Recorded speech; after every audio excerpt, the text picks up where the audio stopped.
ये आकाशवाणी रायपुर है। प्रादेशिक समाचार बुलेटिन के साथ मैं शशिकांत यादव।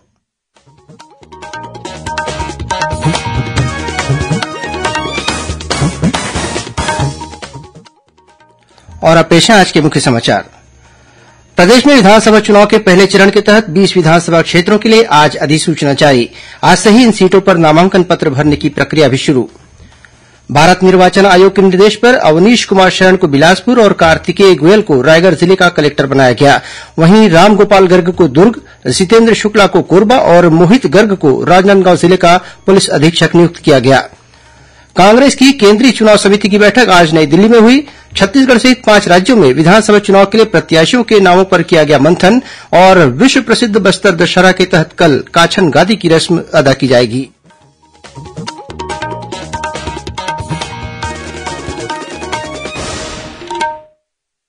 अब समाचार विस्तार से।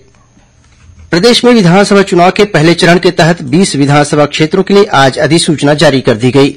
इसी के साथ आज से ही इन सीटों पर नामांकन पत्र भरने की प्रक्रिया भी शुरू हो गई है, जो 20 अक्टूबर तक चलेगी।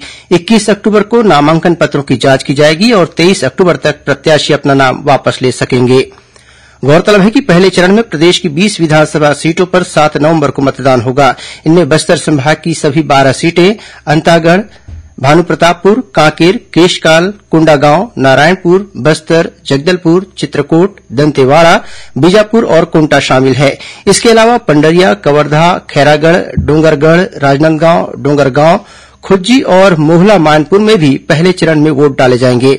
वहीं राज्य की बाकी 70 सीटों पर दूसरे चरण के तहत 17 नवंबर को वोट डाले जाएंगे। इसके लिए आगामी 21 अक्टूबर को अधिसूचना जारी की जाएगी।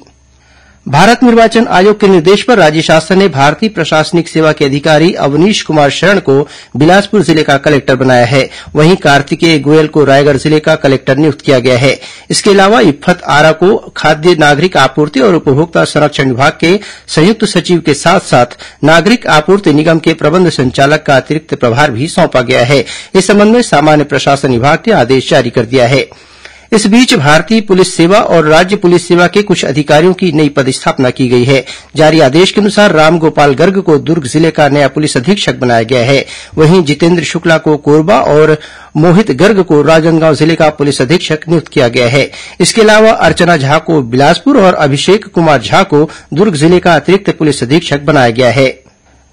प्रदेश में 100% मतदान सुनिश्चित करने के लिए स्वीप कार्यक्रम के तहत विभिन्न जागरूकता कार्यक्रम का आयोजन किया जा रहा है। इसी कड़ी में कोरिया जिले में बैकुंठपुर जनपद द्वारा 100% मतदान के लिए आज शपथ संकल्प का आयोजन किया गया। इस दौरान युवाओं और महिलाओं मतदाताओं ने मशाल रैली निकालकर लोगों को मतदान के लिए प्रेरित किया।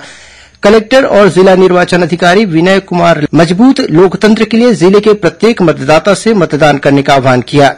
वहीं मोहला मानपुर अंबागढ़ चौकी जिले के मानपुर विकासखंड मुख्यालय में आज मतदाता जागरूकता कार्यक्रम का आयोजन किया गया। इस दौरान मानव श्रृंखला बनाने के साथ ही मतदाता जागरूकता रैली निकाली गई, जिसमें शामिल होकर कलेक्टर और जिला निर्वाचन अधिकारी एस जयवर्धन ने महाविद्यालय के छात्र छात्राओं का उत्साहवर्धन किया। वहीं विद्यार्थियों के लिए विभिन्न प्रतियोगिताओं का आयोजन किया गया। इस बीच मोहला मानपुर अंबागढ़ चौकी के जनपद मानपुर में डाक मतपत्र के संबंध में मतदान कार्य में लगे अधिकारी कर्मचारियों को प्रशिक्षण दिया गया। विधानसभा चुनाव को देखते हुए आकाशवाणी समाचार रायपुर की ओर से प्रदेश के सभी विधानसभा क्षेत्रों के बारे में विस्तार से जानकारी देने के लिए एक श्रृंखला चलाई जा रही है। इसी कड़ी में पेश है महासमुंद जिले के खल्लारी विधानसभा क्षेत्र के बारे में हमारे संवाददाता की एक रिपोर्ट। श्रोताओं, महासमुंद जिले में भी विधानसभा चुनाव की तैयारियां जोर शोर से जारी है। जिले के खल्लारी विधानसभा क्षेत्र में मतदाताओं की कुल संख्या 2,17,106 है।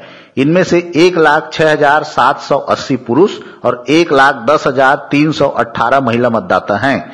इस विधानसभा क्षेत्र में तृतीय लिंग के मतदाता 8 हैं। इस विधानसभा क्षेत्र में 18 से 19 वर्ष आयु वर्ग के ऐसे 6,909 मतदाता हैं जो इस चुनाव में पहली बार वोट देंगे, जबकि 80 वर्ष या उससे अधिक आयु के 1,816 बुजुर्ग मतदाता हैं।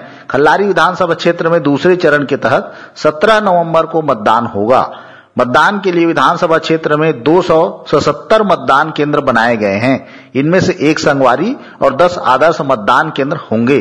संवेदनशील मतदान केंद्रों की संख्या 17 है और 2 पिंक बूथ बनाए गए हैं। वर्तमान में खल्लारी विधानसभा क्षेत्र से कांग्रेस पार्टी के द्वारिकाधीश यादव विधायक हैं। पिछले चुनाव में उन्होंने भारतीय जनता पार्टी के अपने निकटतम प्रतिद्वंदी मोनिका साहू को करीब 57,000 मतों से हराकर विजय हासिल की थी। आकाशवाणी समाचार के लिए महासमुंद जिले से मैं आनंद राम। अब सुनिए धमतरी जिले के सिहावा, कुरुद और धमतरी विधानसभा क्षेत्र पर केंद्रित हमारे संवाददाता की एक रिपोर्ट।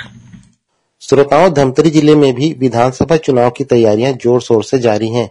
जिले के 3 विधानसभा क्षेत्र में मतदाताओं की कुल संख्या 6,22,173 है। इनमें से 3,06,156 पुरुष और 3,14,983 महिला मतदाता हैं। वहीं तृतीय लिंग के 10 मतदाता हैं। इस विधानसभा क्षेत्र में 18 से 22 वर्ष आयु वर्ग के ऐसे 24,922 मतदाता हैं जो इस चुनाव में पहली बार वोट देंगे, जबकि 80 वर्ष या उससे अधिक आयु के 4,415 बुजुर्ग मतदाता हैं। धमतरी जिले के विधानसभा क्षेत्र धमतरी, कुरुद व सिहावा विधानसभा क्षेत्र में दूसरे चरण के तहत 17 नवंबर को मतदान होगा। मतदान के लिए विधानसभा क्षेत्र में 753 पोलिंग बूथ बनाए गए हैं। वर्तमान में धमतरी विधानसभा क्षेत्र क्रमांक 58 से भारतीय जनता पार्टी की रंजना साहू विधायक हैं। पिछले चुनाव में उन्होंने कांग्रेस पार्टी के अपने निकटतम प्रतिद्वंदी गुरमुख सिंह होरा को 464 मतों से हराकर विजय हासिल की थी। आकाशवाणी समाचार के लिए धमतरी जिले से मैं रोशन लाल सिन्हा।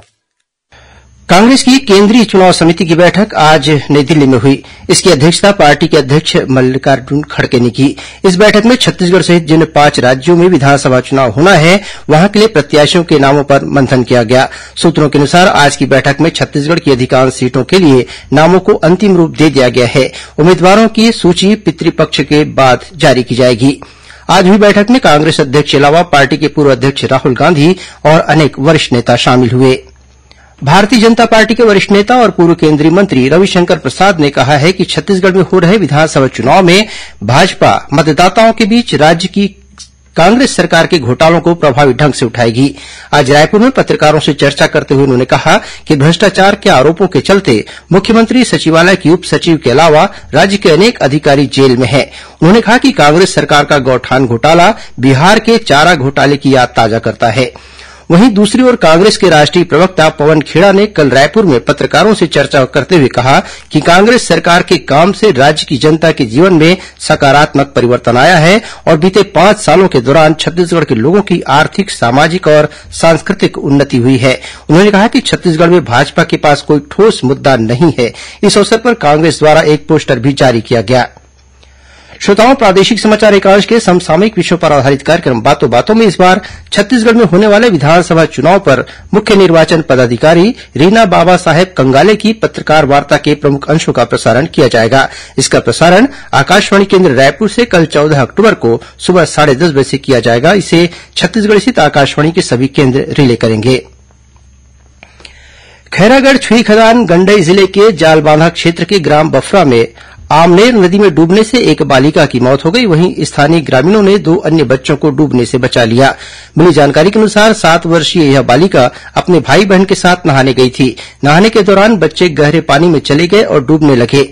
इस बीच बच्चों की चीख पुकार सुनकर गांव के युवकों ने 2 बच्चों को डूबने से बचा लिया, जबकि एक अन्य बच्ची बह गई। बाद में घटनास्थल से लगभग 100 मीटर दूर बच्ची का शव बरामद किया गया।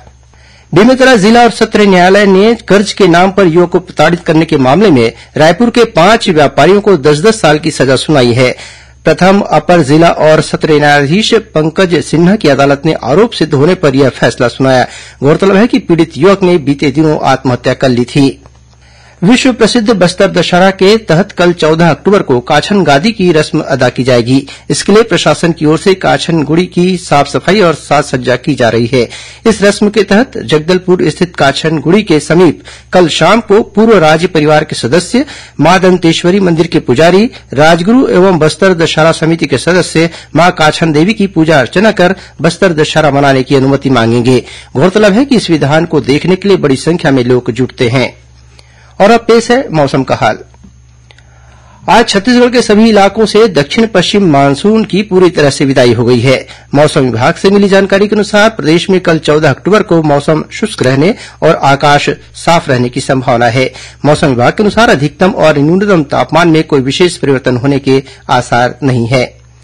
अब कुछ अन्य खबरें संक्षेप में। दक्षिण पूर्व मध्य रेलवे के रायपुर मंडल में इन दिनों सतर्कता जागरूकता अभियान चलाया जा रहा है। 15 नवंबर तक चलने वाले इस अभियान के तहत आज मंडल रेल प्रबंधक कार्यालय में स्काउट गाइड द्वारा चाय बिस्किट नुक्कड़ नाटक की प्रस्तुति दी गई और एनसीसी प्रशिक्षण केन्द्र लखोली आरंग में 37वीं छत्तीसगढ़ बटालियन एनसीसी दुर्ग का संयुक्त वार्षिक प्रशिक्षण शिविर और ग्रुप आरडीसी द्वितीय शिविर का आयोजन किया गया। शिविर का समापन कमांडेंट कर्नल मकसूद अली खान की उपस्थिति में कल 12 अक्टूबर को हुआ। अंत में मुख्य समाचार एक बार फिर। प्रदेश में विधानसभा चुनाव के पहले चरण के तहत 20 विधानसभा क्षेत्रों के लिए आज अधिसूचना जारी। आज से ही इन सीटों पर नामांकन पत्र भरने की प्रक्रिया भी शुरू।